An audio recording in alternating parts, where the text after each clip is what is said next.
Hi everybody, I'm the can opener. And you guys can just call me that. So normally I focus all my videos on just the kittens, but I thought that I would answer and address some of the questions or comments that I've received because a lot of you seem to be interested to know more about me. And I'm a little bit more shy when it comes to just myself. I'm usually more comfortable talking about the kittens or having a kitten in my hand. But let me address 10 of the top things that I get asked a lot about. So I'll start by giving you the story of how I adopted Wasabi and Sushi first. So basically during the pandemic, I had a friend who adopted a kitten and she was really allergic and she couldn't keep him anymore. You just moved out on your own. Would you be interested to have this cat?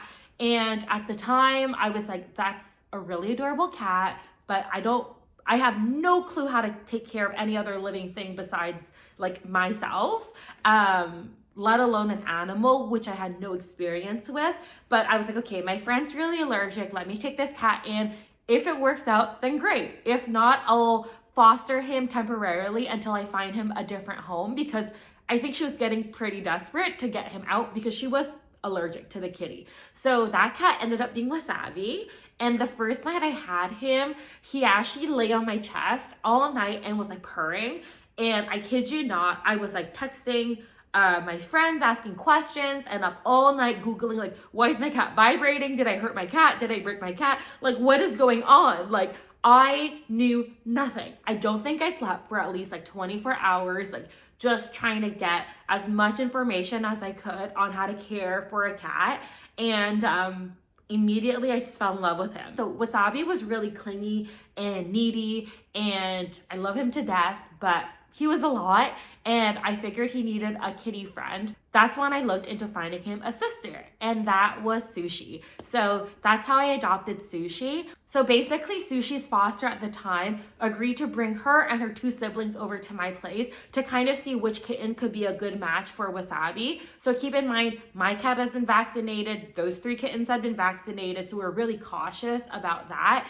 And the first kitten that climbed out of the carrier and went up all in Sabi's business, up to his face, was Sushi. And I was like, that's a kitty for me. So she went back home, and then when she was ready for adoption, she brought Sushi back to me, and that's how I got her. How did I get into fostering cats? Shortly after I adopted Wasabi and Sushi, I was like, I'm kind of bored. I don't really have much to do. I've always been really big into volunteering and doing different activities. So I was always in like student government, super active in university.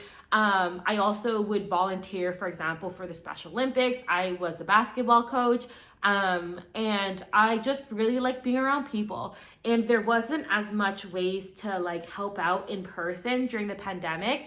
And so one of my friends was fostering for a rescue called Heart and Hand in Montreal, and she introduced me to the rescue coordinator, and that's kind of how I got started. So my first foster kitty ever was called Kit Kat, and she was about 3-4 years old at the time, really timid, really scared. We do think that she experienced some type of abuse in her former home, but she warmed up to me within a couple of weeks, and then after that, I found her forever home. The second foster case I had was actually Matcha's family, so it was a Superman family. It was a feral mama cat with 5 baby kittens. So 6 months into me basically having my first experience with cats, I had 8 cats in my apartment. Yes, 8 cats. I had Wasabi, Sushi, and then I had Mama Cat, which was Lana, and then I had 5 kittens. So that was Kal-El, Clark Kent, Oliver Queen, Lex Luthor, and Kara Zor-El. So question number 3, I often switch languages in some of my content when I'm talking to my mom or like people in the background. So I speak 4 languages. So I speak English, French, Cantonese, and Vietnamese. So sometimes you'll hear me switching quite often, especially my mom's in the video helping me, for example, giving a cat a bath. I switch between Cantonese and Vietnamese with her a lot. It basically is the first word that pops into my head in whatever language when I speak to my family. So when I speak with my cats, there are some things that I say in French and then some things I say in English, and depending who's around me, if my friend is francophone, I might kind of switch to French a little bit more, and then English is the main language I speak on the daily, so the majority of my content is in English. But If you're interested in me making more content in different languages, I'd be more than happy to. English is actually my 4th language. All my formal education has been in English, so that's the main one I'm comfortable with, especially in like writing and expressing myself. I'd say I'm most comfortable in speaking in English. And then I guess I speak 5 languages if you count cat, a 5th one. So question number 4, what's the origin story of me being called a can opener? So when I started on social media, I wasn't really comfortable sharing even my face at first or my voice at first. So a lot of the times it would just be me showing my cats Wasabi, Sushi, and Matcha. And then over time, when I would like do the subtitles for the cats, I didn't want my name out there publicly. So I would just like have them refer to me as can opener. And then the viewers kind of just took it and ran with it. And yeah, I haven't looked back. So I was like, I will embrace this name and call myself can opener / milk lady / fart water lady. It just kind of depends like the story of the foster kittens that I have at the time. But can opener is my go-to name. So question number 5, how did I get into social media? So this honestly was not the plan at all. I could have never foreseen having this platform, especially YouTube. Like it really was not in the cards for me. I never thought I would be a YouTuber or thought anybody would be interested in me becoming a YouTuber. Basically, when I got my 3 cats, Wasabi, Sushi, and Matcha, I was just documenting my cats' lives. And that was more of a hobby for me during the pandemic for fun. And a lot of my friends found it very silly and cringy. And I mean, fair, so did I, but I don't really care. So I still put out the content. And over time, I built a really, really strong community on Instagram. And that's where I started. And to this day, I have like maybe 10, 20 creators that I started with at the same time. And we've all been really supportive of each other and still follow all of each other's content. And I'm so grateful for that. A lot of us have really helped each other along the way. So we share tricks and tips and our experiences on social media, what works, what doesn't work. So we really lift each other up and support each other as much as we can.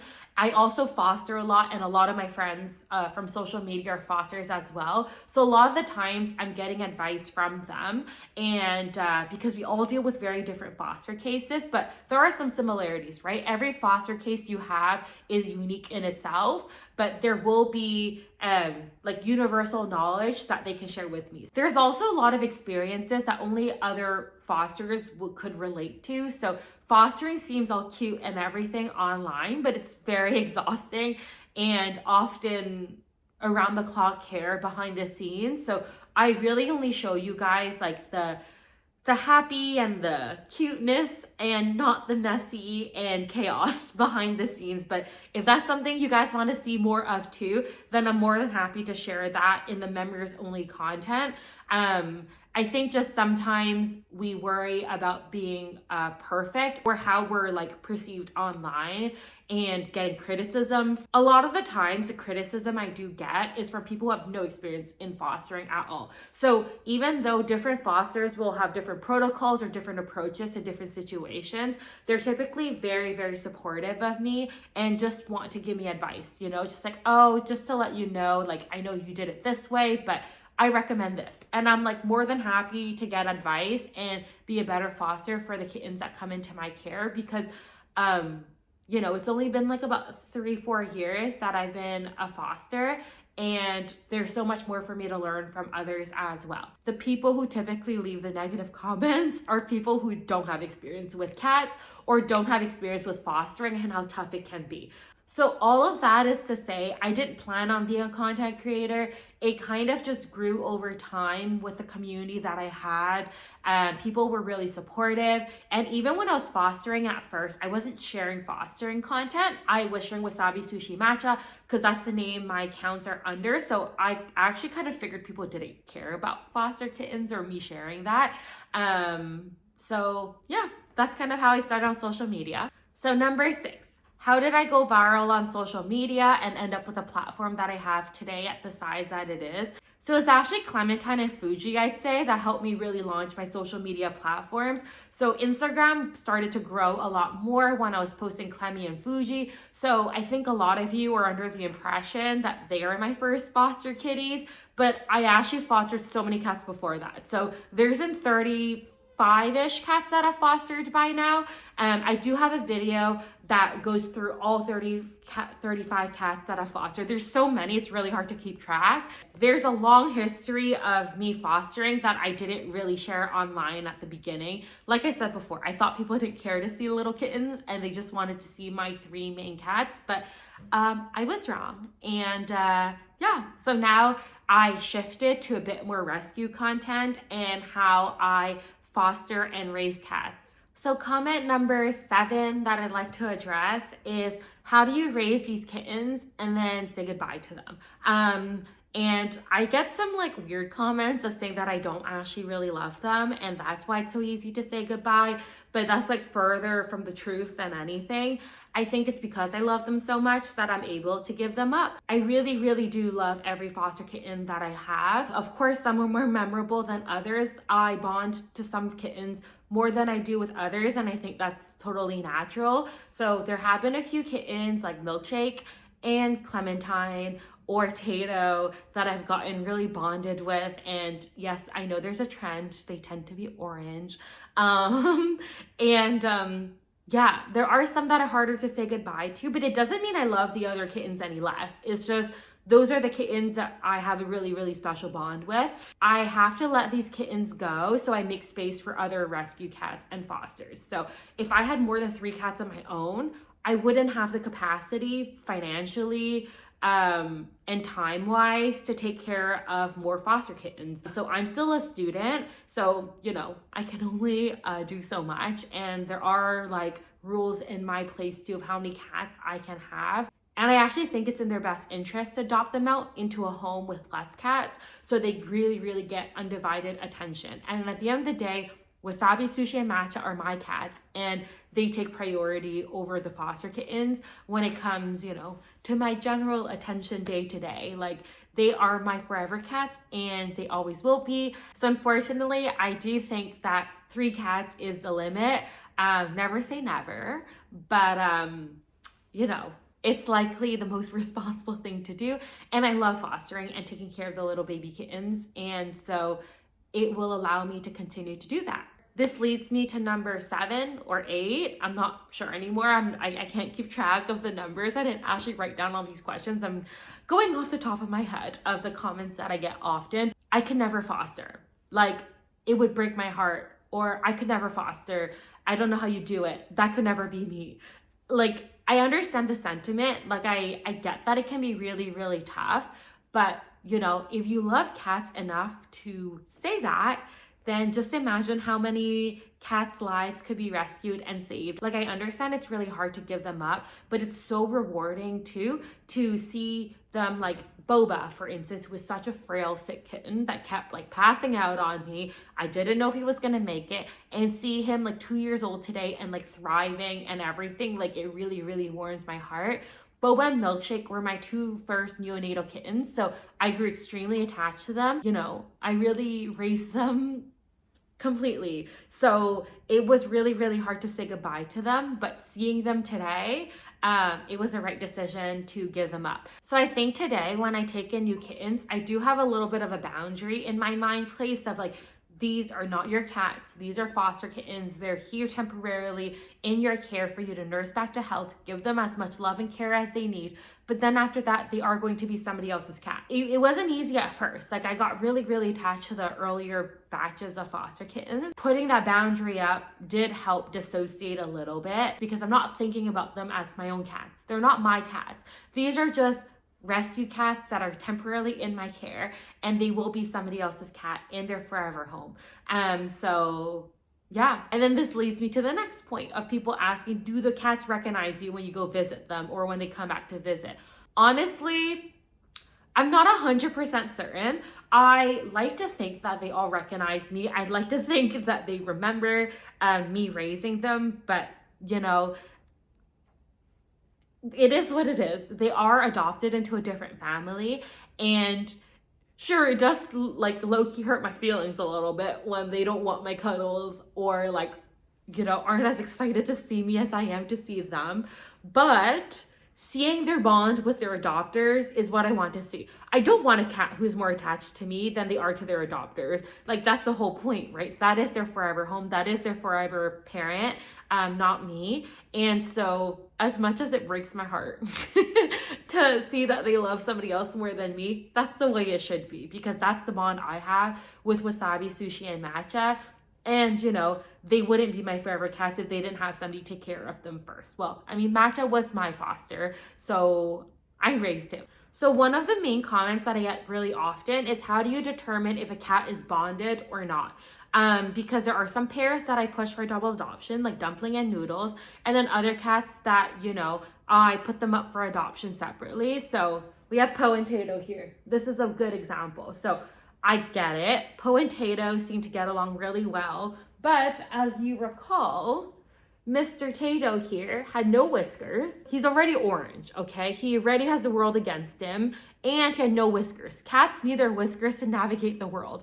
And this criminal Poe, here we go, here's the number one suspect, kept chewing off all his whiskers. So Tato, already being orange, was a really clumsy cat. He kind of like bumped into things a lot, and he was just a really derpy cat. The whisker chomping really gave him a disadvantage, and I didn't want him to have a life being whiskerless. So that's why I chose to separate Poe and Tato, because I thought it was in their best interest. For Clementine and Fuji, it was kind of a similar dynamic too, where Clementine, the orange one in this case, was the dominant kitty. Fuji was a bit more timid, and she kind of let Clemmy like bully her a little. Yes, they really loved each other. They also cuddled all the time when things were calm, but when they were not calm, they were really not calm. I think some of those clips upset people seeing Fuji being in distress. So I kind of post more of the videos where they're like cuddling or getting along and everything's like all happy, but then people get the impression that I'm separating two very bonded kittens. But Fuji actually would separate herself from Clementine pretty frequently to get space from the Clementine chaos. So that's another reason they were separated. So I kind of see their dynamic, and I kind of determine like, could this cat be okay in a different environment without their sibling? Dumpling and Noodle, for instance, were extremely bonded cats. So bonded that they would suckle each other's weenies, and yeah, and they were always together, and they found comfort in each other. They were orphaned really young, and they were inseparable. Dumpling and Noodle were an interesting case where, you know, they were extremely bonded with each other, and you can kind of just feel it. I think like an instinct of whether they're meant to be together or not. I couldn't imagine Dumpling being on his own and Noodles being on his own. Like, you turn around and you look for Noodles and Dumpling is right there. You look around for Dumpling and Noodle is right there, and vice versa. So it just was a case where they had to stay together. And yeah, like at the beginning, even I wanted to separate them because they were suckling on each other, which could lead to tissue damage and infection down there. It was a little heartbreaking to consider breaking them up. And we did have an adopter who was willing to take on the challenge, knowing how much extra work it would be to keep them separated from time to time, or, you know, help them unlearn this behavior and continue the progress I had made with them. And they got to stay together in the end. So yeah, those are about 10 questions or comments that I wanted to address, because those are the ones I see the most frequently. I think I'll be doing a lot more of these Q&A type videos, like compiling a lot more comments and questions I get from you all. And I hope you enjoyed this video. Thank you for listening to my story and being a member of my channel. More kittens to come soon. So bye.